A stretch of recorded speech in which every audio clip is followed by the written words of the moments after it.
ഇന്നത്തെ കാലത്ത് പോഷകാഹാരത്തിന്റെ കുറവ് നമ്മുടെ സമൂഹത്തിൽ നിന്ന് നമുക്ക് മനസ്സിലാക്കാൻ കഴിയും. ചെറിയ പ്രായത്തിൽ തന്നെ രോഗത്തിന് അടിമയാകുന്ന സമൂഹമാണ് ഇപ്പോൾ വളർന്നു വരുന്നത്. ഫാസ്റ്റ് ഫുഡുകളും സോഫ്റ്റ് ഡ്രിങ്കുകളും ഇല്ലാത്ത ജീവിതം നമുക്ക് ആലോചിക്കാനേ കഴിയുന്നില്ല. ആയതിനാൽ ചെറുപ്രായത്തിലുള്ള കൊച്ചുങ്ങൾ പോലും ആരോഗ്യ പ്രശ്നങ്ങൾ നേരിടേണ്ടി വരുന്നു. ശരീരത്തിന് ആവശ്യമായ വിറ്റാമിനുകളും മിനറൽസും ലഭിക്കാതെ ക്യാൻസർ, പൊണ്ണത്തടി തുടങ്ങി മാരകമായ രോഗങ്ങൾക്ക് ചെറുപ്രായത്തിൽ തന്നെ നമ്മൾ അടിമപ്പെടും. ഇതിനുള്ള പ്രതിവിധിയാണ് മൈക്രോഗ്രീനും അവയുടെ സംരക്ഷണവും പ്രാധാന്യവും. അത് ഞങ്ങൾ നിങ്ങളിലേക്ക് മനസ്സിലാക്കി തരാൻ ആഗ്രഹിക്കുന്നു. മൈക്രോഗ്രീൻ എന്നാൽ വിത്ത് മുളച്ച് 10-15 ദിവസം മാത്രം പ്രായമുള്ള തൈകളാണ് മൈക്രോഗ്രീൻ. നീളം കുറഞ്ഞ തണ്ടുകളും ബീജപത്രങ്ങളും കുഞ്ഞിലകളുമാണ് മൈക്രോഗ്രീനിലുള്ളത്. വളരെ വേഗം വിളവെടുക്കുന്നത് കൊണ്ട് തന്നെ മൈക്രോഗ്രീനുകളിൽ രാസവളങ്ങളുടെ ഉപയോഗം ഇല്ല. അതുപോലെ തന്നെ ഇതിൽ vitamin A, C, K, E എന്നിവയോടൊപ്പം തന്നെ ധാതുക്കളുടെ കലവറയാണ് മൈക്രോഗ്രീൻ. പോഷകാംശത്തിന്റെ അളവ് മൈക്രോഗ്രീനിൽ സാധാരണ പച്ചക്കറിയേക്കാൾ 4 ഇരട്ടി ഉണ്ടാകും. ഇതെല്ലാം കൊണ്ട് തന്നെ നമ്മുടെ ഇന്നത്തെ ആരോഗ്യ പ്രതിസന്ധിയെ തരണം ചെയ്യാൻ മൈക്രോഗ്രീൻ കൊണ്ട് സാധിക്കും. എന്നാൽ എങ്ങനെ മൈക്രോഗ്രീനുകളെ കേടുകൂടാതെ സംരക്ഷിക്കാം എന്നതാണ് ഞങ്ങൾ ഇന്ന് നിങ്ങളുടെ മുമ്പിൽ പരിചയപ്പെടുന്നത്.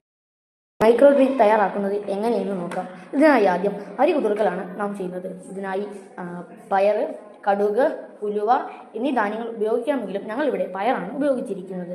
പയറെടുത്തിട്ട് അത് ഒരു ദിവസം വെള്ളത്തിൽ കുതിർക്കുക. 24 മണിക്കൂറിന് ശേഷം വെള്ളം ഊറ്റിക്കളയുക. ഒരു ബാസ്ക്കറ്റ് അഥവാ ട്രേ എടുത്ത് അതിൽ ടിഷ്യൂ പേപ്പർ ലെയറുകളായി വിരിച്ചു കൊടുക്കുക. ശേഷം കുറച്ച് വെള്ളം തളിക്കുക. ഈ നനവിൽ കുതിർന്ന അരി ഇതിൽ ഇട്ട് കൊടുക്കുക. ശേഷം അത് അടച്ചു വെക്കുക. വെളിച്ചമില്ലാത്ത സ്ഥലത്ത് സൂക്ഷിക്കണം. 2 നേരം വെള്ളം സ്പ്രേ ചെയ്ത് കൊടുക്കുക. 3-ാം ദിവസമാകുമ്പോൾ ചെറിയ മുളകൾ പൊട്ടിമുളച്ചു വരുന്നു. മുളച്ചു വന്ന അരി ഇരുട്ടിൽ നിന്ന് എടുത്ത് വെളിച്ചത്തിലേക്ക് വെക്കുക. അതിനുശേഷം വെള്ളം സ്പ്രേ ചെയ്ത് കൊടുക്കുക. തീവ്രമായ സൂര്യപ്രകാശത്തിൽ വെച്ച് കൊടുക്കാതിരിക്കാൻ ശ്രദ്ധിക്കുക. നമ്മൾ എടുത്ത ട്രേയിൽ ഹോൾ ഇട്ട് കൊടുത്ത് ട്രേ വേറൊരു പാത്രത്തിലെ വെള്ളത്തിലേക്ക് വെക്കുക. തുള്ളി കൂടി വേര് പുറത്തേക്ക് വരുന്നു.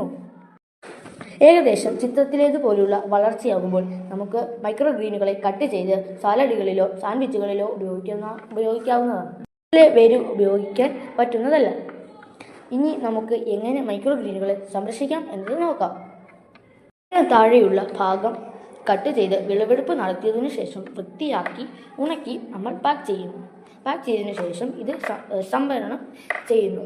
സംഭരണത്തിൽ വളരെ പ്രധാനപ്പെട്ട ഘട്ടമാണ് നിർജ്ജലീകരണം. പെട്ടെന്ന് കേടുകൂടാതിരിക്കാനാണ് ഇത് ചെയ്യുന്നത്.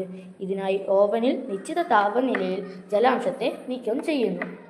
ഇതിനുശേഷം എയർടൈറ്റ് ആയിട്ടുള്ള ബാഗുകളിലോ പാത്രങ്ങളിലോ വെച്ച് മരവിപ്പിച്ച് ഇതിനെ സൂക്ഷിക്കാവുന്നതാണ്. ഇത് പൊണ്ണത്തടി, രോഗം എന്നിവയെ തടയാൻ സഹായിക്കും. കൂടാതെ നല്ലൊരു ദഹനവൃത്തിയും നല്ലൊരു കാഴ്ചശക്തിയും ശരീരത്തിൽ വളരെ വേഗമുള്ള വളർച്ചയും മൈക്രോഗ്രീനിലൂടെ നമുക്ക് നേടാനാകും. അതിനാൽ നമുക്ക് മൈക്രോഗ്രീനിനെ സമൂഹത്തിൽ പ്രോത്സാഹിപ്പിക്കാം.